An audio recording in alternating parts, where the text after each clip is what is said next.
5 seconds.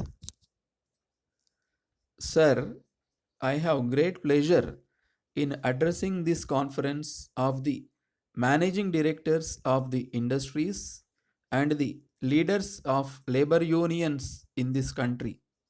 I have no doubt that those who are managing the various industries are not only interested in making profits but also in the welfare of those working in their units and the general public who are the consumers.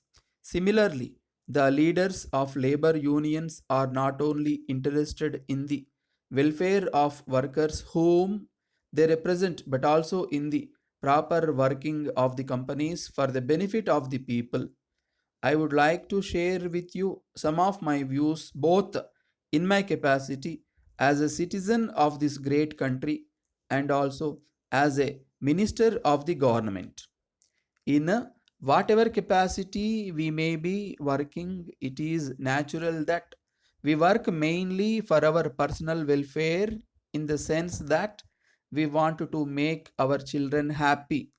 But there can be no doubt that we are basically interested in the progress of the nation and the welfare of the people, because as responsible citizens we realize that only when the nation progresses we can progress. We realize that only when the economic situation of the country is sound people can be happy. Therefore it is necessary for us to keep this in mind. We should also remind our people in all walks of life of this aspect on every occasion. I would appeal to those connected with industries to see that there is no lockout of the factories. I would also appeal to the leaders of labor unions to see that there is no strike in any unit with which they are connected. The reason is this: if a factory is closed for some period, there will not be production during that period, and the company will not be earning anything. This will result in the public not getting their essential requirements. The management will be incurring losses, and the workers and staff will lose their wages. Ultimately, the economy of the country will be affected to that extent.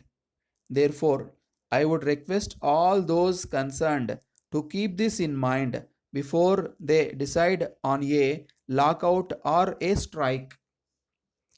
I do realize that there may be grievances on the part of workers in the matter of wages, bonus, working conditions, and other things. I will not say that all the demands of the workers are unreasonable. Most of them may be reasonable, but the workers should also take into consideration the capacity of the company to meet their demands, however reasonable they may be. They have to realize that the company has to incur expenditure by way of maintenance of the machines, marketing the products, and paying the taxes due to the government in addition to paying the wages of workers.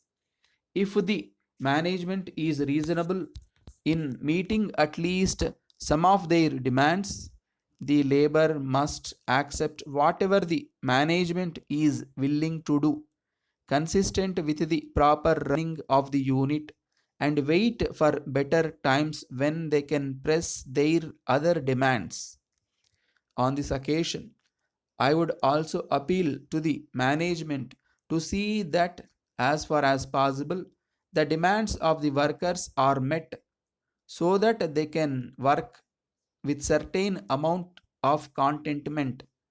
The management, on their part, should realize that unless a worker is able to run his family smoothly, he will not be able to devote his attention to his work. The management should also take into consideration the cost of living from time to time and pay the workers suitably. Letter dated 2nd March 1980 from the manager Raj and Company, Vellore, to the manager North Airport District Cooperative Bank, Vellore. Dear Sir, we are enclosing our application for additional loan facilities for the company. The application is self explanatory. We have tried to make it as complete as possible, giving you all the details that you may require for sanction of the loan. You will see from the application that the main purpose of seeking this additional loan is for the purchase of some latest machines which will improve the quality of our products.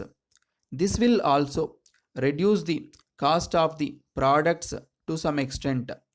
We hope that after going through the application and the balance sheet, you will be convinced that we have done fairly well during the last year in the matter of production and in the matter of sales and in the matter of earning profits also.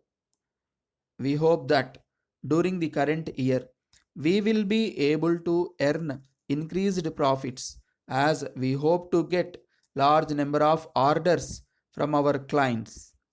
As far as repayment of the loan is concerned, we assure you that we will be paying it regularly in 30 equal monthly installments. We hope you will appreciate that we have been regular in repayment of the earlier loans. We request you to give top priority to our request in this regard, hoping to hear from you. Yours faithfully.